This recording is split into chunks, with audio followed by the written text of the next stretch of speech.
Salam dostlar, mən Paşayeva Aytekin yenidən sizinləyəm. Dairənin sahəsi mövzusuna aid olan Namazov çalışmalar kitabında olan sualların izahını sizlərə verəcəyəm. Baxaq birinci suala. Deməli, çevrənin mərkəzi ona aiddirmi? Bəli, çevrənin mərkəzi ona aiddir. Dairənin də mərkəzi ona aiddir. Keçək ikinci suala, çalışma 2. Deməli, radiusu 10 mm-ə bərabər olan dairənin sahəsini tapın. İlk öncə biz bilirik ki, dairənin sahəsi S bərabərdir pi r kvadratı düsturu ilə hesablanır. Bunu bilirik. Onda gəlin başlayaq. S bərabərdir. P-nin yerinə 3,14 yazırıq. R-in yerinə də 10 yazırıq. 10'un kvadratı. Bu da olur 3,14 vurulsun 100. Bu da olur 314 millimetrin kvadratı. Bu şəkildə alırıq birincisində. İkincisində 3,2 santimetrdirsə S bərabərdir pi r kvadratı düsturunda pi-yə 3,14, r-ə də yazırıq 3,2'nin kvadratı. Bu şəkildə yazaq və bunu hesablayaq. Deməli, bu olur 3,14 vurulsun 10,24. Bunu da vururam 3,14'ə. Bu da bizə verir 32,10 1536. Bu şəkildə almış oluruq. Üçüncüsündə 0,6 metrdirsə S bərabərdir pi r kvadratı düsturunda pi-nin yerinə 3,14, r-in yerinə 0,6'nın kvadratı. 3,14 vurulsun 0,36. Bu da bərabərdir 3,14 vurulsun 0,36.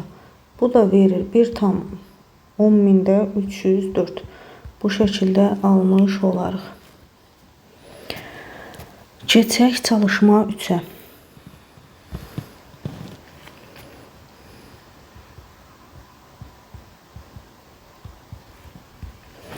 Çalışma 3'də nə deyir dostlar? Diametri 18 mm. İndi burada diametri D bərabərdir 18 mm-dirsə, mən bunun radiusunu tapım. 2r bərabərdir 18'ə, r də bərabərdir 9'a. İndi dairənin sahəsini tapaq. S bərabərdir pi r kvadratı. Pi'miz 3,14'dür, r-imiz də 9'dur. 9'un kvadratı 3,14 vurulsun 81'ə. Bunu hesablayaq. 254,34 alarıq. Davam edək ikinci sualdan. İkinci sualda yenə diametr 6 santimetrdirsə 2r bərabərdir 6, r bərabərdir 3. Onda S bərabərdir pi r kvadratı. Pi'miz nə idi? 3,14. S bərabərdir vurulsun 3'ün kvadratı. 3,14 vurulsun 9. Davam edək üçüncüsündən dostlar. Üçüncüsündə diametr 0,8 desimetrdir. 2r bərabər 0,8, r də bərabər 0,4. Demək bu şəkildə aldıq. R-i 0,4 aldıq. İndi sahə necə olur? S bərabərdir pi r kvadratı. Pi'miz 3,14'dür. R-imiz də nədir? 0,4'ün kvadratı. Bu da olur 3,14 vurulsun 0,16. Bunu hesablayaq.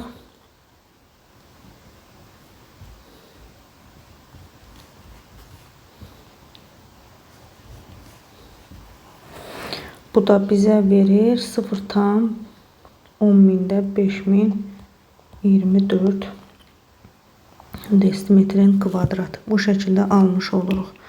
Çalışma 3'də. Çalışma 4'dən davam edək.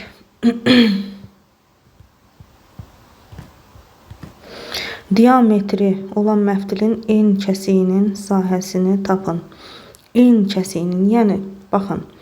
Yəni diametrin en kəsiyinin diametri 0,6 mm-dirsə 2r bərabər 0,6, r də bərabər 0,3'ə. Onda bunun sahəsi S bərabərdir pi r kvadratı düsturundan hesablasaq 3,14 vurulsun r-imiz 0,3'ün kvadratı. Bu şəkildə alırıq. 3 tam %14 vurulsun 0 tam %9. Bunu aldıq belə. Vurulsun 0 tam %9. Bu da alınır 0 tam 2826 milimetrin kvadratı. Almış olduq ki, sahə bu şəkildə alındı. İndi dördüncüsündən, bu birincisi idi. İndi ikincisini davam edək. 2 millimetrin kvadrat, deməli diametr 2 millimetrdirsə, r bərabərdir 1 olur. S bərabərdir pi r kvadratı düsturundan pi'miz 3 tam %14'dür. R'imiz də 1'dir. Bu da olur 1'in kvadratı olur 3 tam %14 millimetrin kvadratına. Aldıq belə. Davam edək çalışma 5'dən.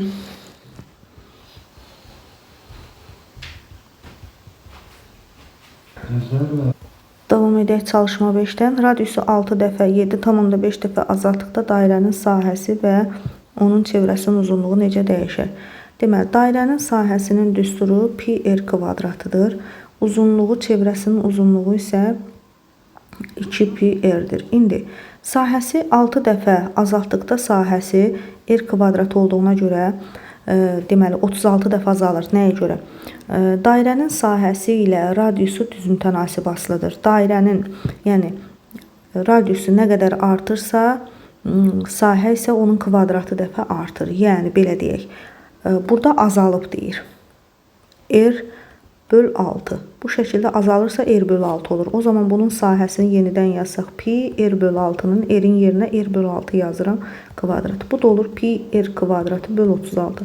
Dairənin sahəsi buydu. 6 dəfə azaldanda oldu belə. Məxrəcdə 36 aldığımıza görə deyirik ki, 36 dəfə azalar. İndi gəlin sahəyə baxaq, uzunluğa baxaq. Uzunluqda isə L bərabərdir 2 pi r. R'in yerinə 6 r yazsam, yəni r'i 6 dəfə artırsam, bu olacaq 12 pi r. Deməli, əvvəlki uzunluq budur, yeni uzunluq oldu belə. 12 pi r'i də 2 pi r'ə böləndə 6 dəfə düşür. Yəni 6 dəfə, bir dəqiqə, mən 6 dəfə artırmışam, azaltmaq deyil. Gəlin bunu silək, azaltmaq deyil, bir dəqiqə. Azaldanda r böl 6 olur. O zaman L bərabərdir 2 pi r böl 6. R'in yerinə yazdım r böl 6. O zaman bu r ilə getdi. Burada 3 qaldı. Pi r böl 3. Bunu əvvəlkinə bölsəm, yəni pi r'i böl 3'ü bölərəm 2 pi r'ə. Bu bizə verəcək 6'da 1. Deməli nə oldu? Çevrəsinin uzunluğu da 6 dəfə azaldı. İndi 7,5 dəfəni yoxlayaq. Bu birinci olsun. İndi bu da olsun ikincisi. Deməli, S bərabər R oldu. Əvvəl S sahəmiz pi r kvadratıdır. 7,5 dəfə azaldanda R böl 7,5. Onda sahəmiz olur pi r'imiz R böl 7,5 kvadrat. Bu da bərabərdir. Deməli, pi r kvadratı bölünsün 56,25. Bu şəkildə almış oluram. Deməli, nə oldu? 7,5 dəfə azalanda sahəsi 56,125 dəfə azalmış oldu. İndi, demək, 7,5 dəfə azalanda indi uzunluq da 2 pi r'dir. Uzunluq da 2 pi r'in yerinə r böl 7,5 yazıram. Bu olur 2 pi r böl 7,5. Bunu da buna bölsəm alaram 1 böl 7,5. Deməli 7,5 dəfə azalmış olur. Eyni qayda ilə 6-cı sualdan davam edək. Çalışma 6. Çalışma 6-da isə deməli nə edəcəyik? Diametri 5 dəfə diametri sahəsi və onun çevrəsinin radiusunun uzunluğu necə dəyişir? 6'ya baxaq. Deməli, birincisi diametri 5 dəfə. Deməli, dairənin sahəsi pi r kvadratı düsturu ilə hesablanır və diametrlə 2r bərabərdir d. R bərabərdir D böl 2. Sahəni onda diametrlə pi D kvadratı böl 4 kimi yaza bilərəm. İndi bunun sahəsi 5, diametri 5 dəfə artırdıqda sahəsi necə dəyişir? S bərabərdir pi diametri 5 dəfə artanda 5 D-nin kvadratı böl 4. O da 4-də 25 D kvadratı pi. Deməli 25 dəfə artar. İndi dairənin çevrəsinin uzunluğunu baxaq. L bərabər 2 pi r. Diametrlə də pi d. Deməli 5 dəfə də artanda 5 pi d. D-nin yerinə 5D yazdım. Belə deyək 5 pi vurulsun 5D. Belə deyək D-nin yerinə. Bu da 5 pi d. Deməli nə oldu? Burada da 5 dəfə artdı. İndi 8,2 dəfə deyirsə, ikincisində S bərabərdir pi d kvadratı böl 4. 8,2 dəfə artarsa 8,2 d kvadratı pi böl 4. 8,2'nin kvadratını tapar. 67,24 böl 4'e. Bu da yani 67,24 dəfə artmış olur. Bu şəkildə alıram. İndi L bərabərdir 2 pi r. O da pi d. Çevrəsinin uzunluğunu 2 dəfə artdığını tapmaq üçün D-nin yerinə 8,2 pi yazıram. Bu da olur 8,2 dəfə artmış olur. Bu şəkildə alıram dostlar. Davam edək çalışma 7-dən.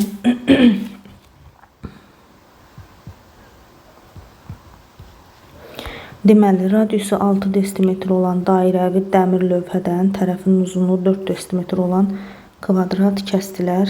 Onun qalan hissəsinin sahəsi neçə kvadrat desimetrdir? Nə deyir? Radiusu 6 desimetr olan dairəvi dəmir lövhədən tərəfinin uzunluğu 4 olan kvadrat kəsdilər.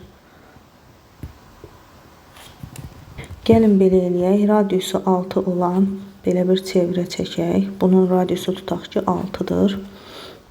Və indi bizə deyir ki, dəmir lövhədən onun tərəfinin uzunluğu 4 desimetr olan kvadrat kəsdilər. Baxın, bunun radiusu 6'dır. Bunu bilirik.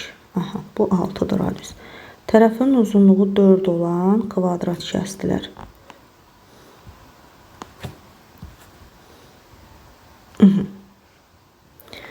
Onun qalan hissəsinin sahəsi neçə kvadrat desimetrdir? Bunun deməli kvadratın 4'dür. Bu S oldu. Kvadratın sahəsi 16. Bu şəkildə bizdən baxın buranı istəyir. İndi gəlin baxaq. Radiusu 6 qalan hissəsinin sahəsi neçə kvadrat desimetrdir tapaq. Deməli uşaqlar, mən dairənin sahəsini tapıram. S bərabərdir pi r kvadratı. Təxminən pi-ni tutaq ki, təqribən pi-ni 3 götürsəm, pi 3,14'dür. Mən 3 götürürəm. Onda S bərabərdir 3 vurulsun. R-imiz 6, 6'nın kvadratı 36 vur 3. 108 olmuş olur bunun sahəsi. Kvadratın sahəsi də 16. Deməli 108'dən kvadratın sahəsini çıxanda kənar qalan hissələrin sahəsini bizə vermiş olur. 8'dən 6'yı çıxıram 2. Ondan birini çıxıram 92. Deməli cavab olar 92 desimetrin kvadratı. Deməli 8-ci çalışmadan davam edək uşaqlar.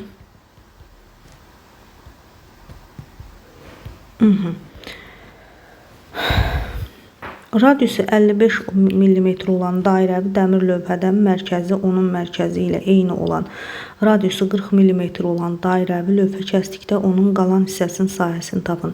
Dairələrin mərkəzləri eyni olması nəticə dəyişərmi? Nəticə dəyişməz uşaqlar. Çünki həmən ölçü həmən ölçüdür. Başa düşdünüz necə? İndi gəlin belə eləyək. 55 mm-dirsə, məsələn şəkili çəkək. Bu bizim çevrəmizdir, 55'dir. Bunların ortaqdır mərkəzləri. Bunun radiusu 55'dir. Bununki da 40'dır. S bərabərdir 55 pi r kvadratı. Pi r kvadratı. Pi vurulsun 55'in kvadratı. Bu da bərabərdir. Bu bizə verir 3025 pi. İndi sahəsi 40 olanda isə pi r kvadratı, o da bərabərdir. Pi vurulsun 40'ın kvadratı 1600 pi. Bu şəkildə alıram. İndi gerdə qalan bu halqanın sahəsini tapmaq üçün 3025 pi'dən 1600'ü çıxaram. 25, ondan 6, 4, 2'dən birini 1. 1425 qalmış olur. Cavab 1425 pi. Əgər mərkəzlər fərqli olsaydı da eyni cavabı alacaqdıq. Yəni nəticə dəyişməz. Dəyişməz. Bu şəkildə alarıq. Dostlar, kanalımızı bəyənib abunə olmağı unutmayın ki, daha çox izahlardan faydalanasınız. İzləmədə qalın. Növbəti səhifənin izahı növbəti videoda olacaq. Sağ olun.